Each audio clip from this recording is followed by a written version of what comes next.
رسول اکرم صلی اللہ علیہ وآلہ وسلم نے قیامت کی ہولناکیوں کے متعلق چند باتیں پیش کی ہیں، تو میں تھوڑی سی توجہ چاہوں گا، کیونکہ یہ میرا اور آپ سب کا ایک اجتماعی مسئلہ ہے کہ اگر تو آخرت ہے تو پھر اس کے لیے انسان کو تیار رہنا چاہیے، اور اگر آخرت نہیں ہے تو پھر کسی چیز کے خوف کی ضرورت نہیں، اور کافر یہی کہتا ہے۔ مومن کا یہ عقیدہ ہے والیوم الآخر، ایک دن ایسا آنے والا ہے جس دن اللہ کے سامنے سب کو پیش کیا جائے گا اور اپنی گزاری ہوئی زندگی کے متعلق اس سے سوال و جواب ہوں گے۔ رسول اکرم صلی اللہ علیہ وسلم نے فرمایا قیامت کے دن لوگوں کو اکٹھا کیا جائے، کہاں اکٹھا کیا جائے گا؟ میدان محشر میں۔ دوسری روایات میں آتا ہے وہ سفید چٹیل میدان ہوگا اور سفید رنگ کی زمین ہوگی، کوئی چیز تاکہ چھپ نہ سکے، کوئی درخت، کوئی اوٹ نہیں ہوگی کہ کہیں کو چھپ جائے۔ بعض روایات کہتی ہیں کہ شام کے علاقے میں یہ میدان محشر بنایا جائے گا جو سفید روٹی کی مانند ہوگا۔ آدم سے لے کے قیامت تک آنے والی انسانیت اس دن حافی ہوگی، پاؤں میں جوتی نہیں ہوگی، جسم پہ کوئی لباس نہیں ہوگا۔ جس طرح دنیا میں انسان آتا ہے بے لباس، اسی طرح ہی حاضر ہوگا۔ جس طرح بال بکھرے ہوئے ہوں گے یہ اللہ کے سامنے آئے گا، جس طرح دنیا میں انسان آتا ہے اس کا ختنہ نہیں کیا ہوتا، اسی طرح اللہ کے سامنے حاضر ہوگا۔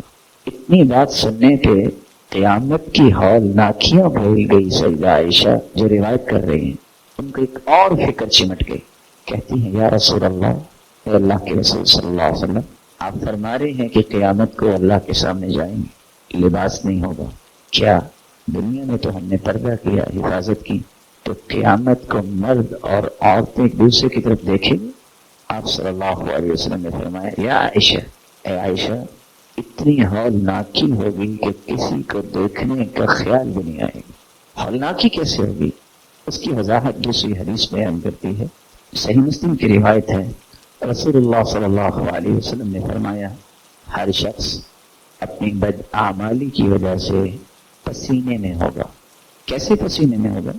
کسی کا پسینہ اس کے جسم سے نکل کے اس کی ایڑیوں تک آ جائے گا، جیسے پانی ہے، پانی میں انسان کھڑا جو اس کے جسم کا پسینہ ہوگا، اور کسی کا پسینہ اس کے جسم سے نکل کے اس کے گھٹنے گھٹنے تک آ جائے گا۔ کچھ ایسے بھی ہوں گے جن کا پسینہ ان کی کمر تک ہوگا، اور وہ پانی میں نہیں کھڑے، اپنے جسم سے نکلنے والے پسینے میں ہوں گے، موت نہیں آئے گی۔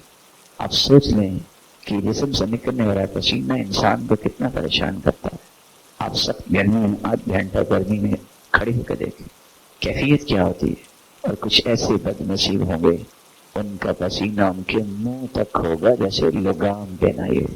اللہ کے حساب و کتاب شروع ہونے تک یہ کیفیت جاری ہے۔ رسول اللہ صلی اللہ علیہ وسلم نے فرمایا قیامت کے دن لوگ پسینے میں ہوں گے، یہاں تک کہ 70 ہاتھ پسینے میں ڈبکیاں کھا رہے ہیں۔ ایسی ہولناک کیفیت میں انبیاء کی زبان میں بھی ایک ہی لفظ ہوگا، یا ربی سلم سلم، اے اللہ ہمیں بچا لے، اے اللہ ہمیں بچا لے۔ کوئی نبی اور کوئی فرشتہ ایسا نہیں ہوگا جو کھڑا کھڑا زمین پہ نہیں گر جائے، لیکن اللہ کے یہ فیصلے ہیں، اللہ اپنے پیغمبروں کو بھی محفوظ کریں گے اور اپنے فرشتوں کو بھی۔ اس وقت حساب جب شروع ہوگا تو صفحے بنائی جائیں گے، اور حساب اس وقت تک شروع نہیں ہوگا جب تک اللہ تعالیٰ کے پیغمبر سفارش نہیں کریں گے۔ ساری دنیا چکر لگاتی اللہ کے رسول کے پاس آئے گی، اور اللہ کے رسول عرش کے نیچے سجدہ ریز ہو جائیں گے۔ اللہ عز و جلال پہ فرمائیں گے ارفع رأسک، اپنے سر کو اٹھائیے، آپ سوال کیجئے تمہیں عطا کیا جائے، سفارش کیجئے تمہاری سفارش کو سنا جائے، تب جا کے لوگوں کا حساب شروع ہوگا۔ صفحے جو ہوں گی انبیاء کی صفحے ہیں، نیک لوگوں کی صفحے ہیں، جہاں ان کی صفحے ہوں گی وہاں مجرموں کی صفحے بھی ہوں گی، اور آواز آئے گی وامتازوا اليوم ایھا المجرمون، مجرموں الگ ہو جاؤ۔ یہ مجرم کون ہوں گے؟ سب سے پہلے مشرک اور کافر۔ اللہ فرمائیں گے اے آدم کی اولاد، میں نے تمہیں کہا نہیں تھا میری عبادت کرنا، شیطان کی پیروی نہ کرنا، وہ تو تمہارا دشمن ہے۔ وہاں ایسے لوگ بھی ہوں گے جن کو عرش کے سایہ ملے گا، وہاں ایسے لوگ بھی ہوں گے جن کو اللہ تعالیٰ نور کے ممبروں پہ بٹھائیں گے جو عدل و انصاف کرنے والے ہیں، ایسے لوگ ہوں گے جن کو کستوری کے ٹیلوں پہ بٹھائیں گے اور ایسے لوگ ہوں گے جن کو روشنی کے ممبر پہ بٹھائیں گے جو رب کی رضا کے لیے ایک دوسرے سے محبت کرتے ہیں. اس کے مقابلے میں ایسے لوگ ہوں گے جو زمین کے نیچے دھنسے ہوئے ہوں گے اور چیخے مار رہے ہوں گے، جنہوں نے کسی کی زمین ہتھیائی ہوگی، ناجائز قبضہ کیا ہوگا، ساتوں زمینوں کا طوق اسے پہنا کے ساتوں زمینوں کے نیچے دھنسا لیا جائے. کچھ ایسے ہوں گے ان کے ہاتھ بندھے ہوں گے، ان کے پاؤں بھی بندھے ہوں گے اور وہ چیخ چلا رہے ہوں گے. کچھ ایسے لوگ بھی ہوں گے جن کی گواہی کے لیے زمین اور وہ اشیاء گواہ بن کے اس کے خلاف گواہی دے رہی ہوں گے. کچھ ایسے ہوں گے کہ جمع تو انسانوں نے ہونا ہے لیکن جانور، یہ گائے اور یہ اونٹ اور اس طرح کی چیزیں سے ٹکریں مار رہی ہوگی اور دنیا کھڑی ہے اس کو اپنے پاؤں تلے رونگ رہی ہوگی، کیوں یہ زکوٰۃ نہیں دیتا. اور کوئی ایسے لوگ بھی ہوں گے جن کو سونا چاندی جوڑنے کا شوق تو تھا، زکوٰۃ نہ دی اور اسے آگ میں تپا کے ان کی پیشانیوں کو اور ان کے پہلوؤں کو اس وقت اس آگ کے اس سونے اور چاندی میں تپائے ہوئے اس کو دم لگائے جا رہے ہوں گے. یہ ساری کیفیات لوگوں کے سامنے ہوں گے. یہ دن 50,000 سال کا دن ہوگا. کتنے کا دن ہوگا؟ آج 12 سے 14 گھنٹے برداشت نہیں ہوتا اور پیک پہ تپش نہیں ہوتی 12 سے 14 گھنٹے. وہ پیک پہ جو تپش ہوتی ہے وہ 6-7 گھنٹے ہوتی ہے زیادہ سے زیادہ. لیکن جہاں یہ 50,000 سال کا دن ہوگا یہ ساری دنیا کے لیے نہیں ہوگا، یہ انبیاء کے لیے نہیں ہوگا، یہ اللہ کے پیارے بندوں کے لیے نہیں ہوگا.